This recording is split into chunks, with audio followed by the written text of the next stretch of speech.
Thank you, Mr. President. Yeah. Thank you for taking the time before flying home. You just said you believe the conflict between Israel and Iran is over. What makes you so confident it is? And what do you do if it isn't? Because I dealt with both, and they're both tired, exhausted. They fought very, very hard and very viciously, very violently, and they were both satisfied to go home and get out. And can it start again? I guess someday it can. It could maybe start soon. I think a big telltale sign was when, as you know, Iran somewhat, by not much, violated the ceasefire. And Israel had the planes going out that morning, and there were a lot of them, 52 of them. And I said, you got to get them back. And they brought them back. They didn't do anything. They brought them back. It was very good. I thought it was amazing, actually. They have fought a hell of a war. They fought very hard. I think the war ended, actually, when we hit the various nuclear sites with the planes. And I just hope you people can give these pilots, these are the best pilots in the world. They're the best shots in the world. They call them shots. That's what they are. And wait a minute. And I just hope you can give them the respect they deserve, because they came home to fake news. And like, oh, gee, there was hardly any damage. The things are decimated. So, but I think, no, I think they're very much finished. I think Israel's going to get back to doing what they do, and I think that Iran's going to get back. You know, Iran has a huge advantage. They have great oil, and they can do things. I don't see them getting back involved in the nuclear business anymore. I think they've had it. They've been at it for 20 years, and I don't see that happening either. Now, if it does, we're always there. It won't be me. It'll be somebody else. Oh, fake news, CNN? Oh, yeah, here we go. Wait till you hear this question. You should really say how great our soldiers and our warriors are. I think everyone appreciates our soldiers and our warriors. I do have two questions for you, Mr. President. You just cited Israeli intelligence on these attacks. Earlier, you said U.S. intelligence was inconclusive. Are you relying on Israeli intelligence for your assessment of the impact of the strikes? No, this is also, Iran made the statement, and it's also, if you read the document that was given, that Pete can talk about if you'd like, the document said it could be very severe damage, but they didn't take that. They said it could be limited or it could be very severe. They really didn't know, other than to say it could be limited or it could be very, very severe. And you didn't choose to put that because it was very early after. Since then, we've collected additional intelligence. We've also spoken to people who have seen the site, and the site is obliterated. And we think everything nuclear is down there. They didn't take it out. Go ahead. Mr. President, Secretary General Rutte has described President Putin as an adversary, a threat, an enemy.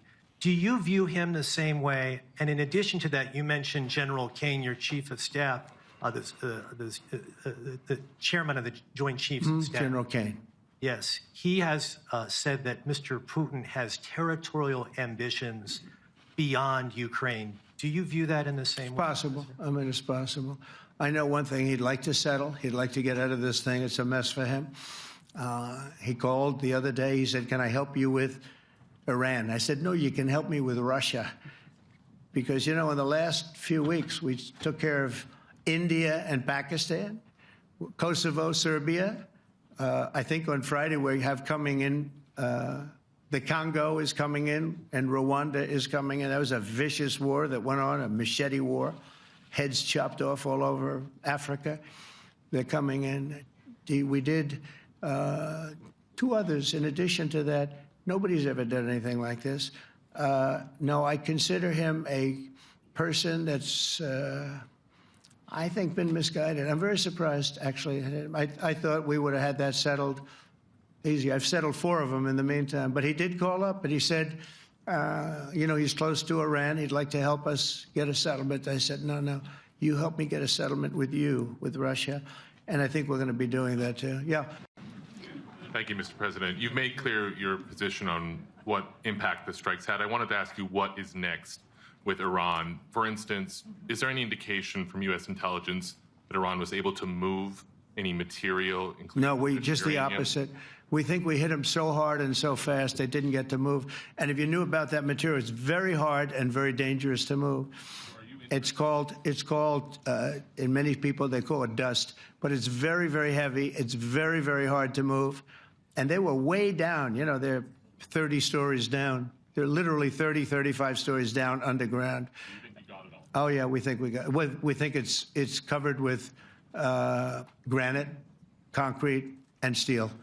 Can I ask you, are you interested in restarting negotiations with Iran? And if so, have they reciprocated? So Or is our this sort of people, settled? Marco could answer this, but our people are not, I'm not. The way I look at it, they fought, the war's done, and, you know, I could get a statement that they're not going to go nuclear. We're probably going to ask for that, but they're not going to be doing it. But they're not going to be doing it anyway. They've had it. They've had it. Now, maybe someday in the future we'll want that. We're going to talk to them next week with Iran. We may sign an agreement. I don't know. To me, I don't think it's that necessary. I mean, they had a war, they fought. Now they're going back to their world. I don't care if I have an agreement or not. The only thing we'd be asking for is what we were asking for before about we want no nuclear, but we destroyed the nuclear. In other words, that's destroyed. I said, Iran will not have nuclear. Well, we blew it up. It's blown up to kingdom come. And so I don't feel very strongly about it. If we got a document, it wouldn't be bad. We're going to meet with them, actually. I think you just had a meeting with President Zelensky. Did you discuss any ceasefire in this Russo-Ukrainian? No. I wanted to know how he's doing. He was very nice, actually. You know, we had little rough times sometimes. He was couldn't have been nicer. I think he'd like to see an end to this. I do. I think what I took from the meeting couldn't have been nicer, actually. But I took from the meeting that he'd like to see it end. I think it's a great time to end it. I'm going to speak to Vladimir Putin and see if we can get it ended. You have played golf with President Alexander Stubb. How do you see Finland as a NATO ally and partner, and how would you describe your relationship with our president? Well, he's a very good golfer, okay? In fact, he was on his college golf team. He went to a good college in the South, as you know, a very good college, and he was a good golfer. We had a good time. I think my relationship's great. I want to buy icebreakers. You know, you're very good at icebreakers. And I actually made him an offer. I didn't go to Congress. They'll try and impeach me for this. But there's an old, it's not old, it's fairly new, but it's used icebreaker. And I offered him about 1/3 of what he asked for. But we're negotiating. We need icebreakers in the U.S. And if we can get some inexpensively, I'd like to do that, actually. They'll fix it up, make it good. Also, we may buy some icebreakers. You know, you're the king of icebreakers. What is your definition, and may the U.S. commitment to Article 5 change in case some of the NATO members do not reach the threshold that was discussed today? My second question is following up on a colleague on Iran. What intel reports do say that everything over there was obliterated? Yeah, well, there are numerous of those reports, and they're coming out fast and furious. But the most respected ones we've already seen. And I will say that on a very confidential basis, they're looking at the reports, like numerous reports, and including people going to the site and checking the site. And they're going to be having, I guess you're going to be having over the next couple of days a full, you're going to encapsulate it. But no, the site was obliterated, just like I said it was. And just like the pilots should be given credit for. As far as Article 5, look, when I came here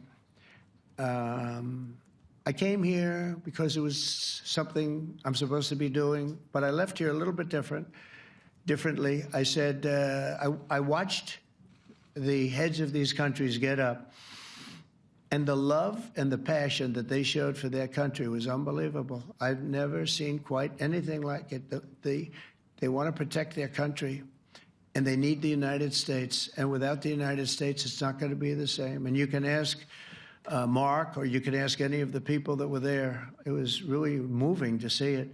They love their country. They were so respectful of me because I'm the head of the United States. And I made, you know, the King of Saudi Arabia, when I was in the Middle East. So I was in Qatar for a different reason, not a reason to get shot at. We were in there for economic development reasons, Qatar, UAE, and Saudi Arabia. All three leaders of those countries, and we took back $5.1 trillion into the United States. all three leaders said, you know, you're presiding over the hottest country in the world. The United States right now is the hottest. Everybody wants to be there. Everybody wants a piece of it. He said a year ago, your country was dead. You had a deadhead running it. You had a country that was dead, and it was dead. You had people pouring through the borders. You had inflation. You had everything. He said, you've made it in 5 months at that time. You've made it the hottest country. This is the hottest country in the world. The United States right now is the hottest country in the world. And when I was around that table, it was a nice group of people, many of whom I knew from previous. When I saw the passion they had for the country, almost everyone, and you probably have the tapes, it was very public, but almost every one of them said, thank God for the United States. Without the United States, they couldn't really have NATO. It wouldn't work. It wouldn't work. It will in the future because now they're paying much more money, but it wouldn't work. It was great. And I left here differently. I left here saying that these people really love their countries. It's not a ripoff, and we're here to help them protect their country. Thank you, Mr. President. Yeah. A question on Spain. Are you satisfied with today? Oh, I think Spain's terrible what they've done. No, I do. They're the only country that won't pay the full up. They want to stay at 2%. I think it's terrible. And, you know, they're doing very well. The economy is very well. And that economy could be blown right out of the water with something bad happening. You know, Spain is the only country that... Are you from Spain? Yeah. Good, congratulations. You're the only country that is not paying. I don't know what the problem is. I think it's too bad. So we'll make it up. You know what we're going to do? We're negotiating with Spain on a trade deal. We're going to make them pay twice as much. And I'm actually serious about that. We're going to make Spain... I like Spain. I have so many people from Spain that it's a great place and they're great people. But Spain is the only country out of all of the countries that refuses to pay. And, you know, so they want a little bit of a free ride. But they'll have to pay it back to us on trade because I'm not going to let that happen. It's unfair.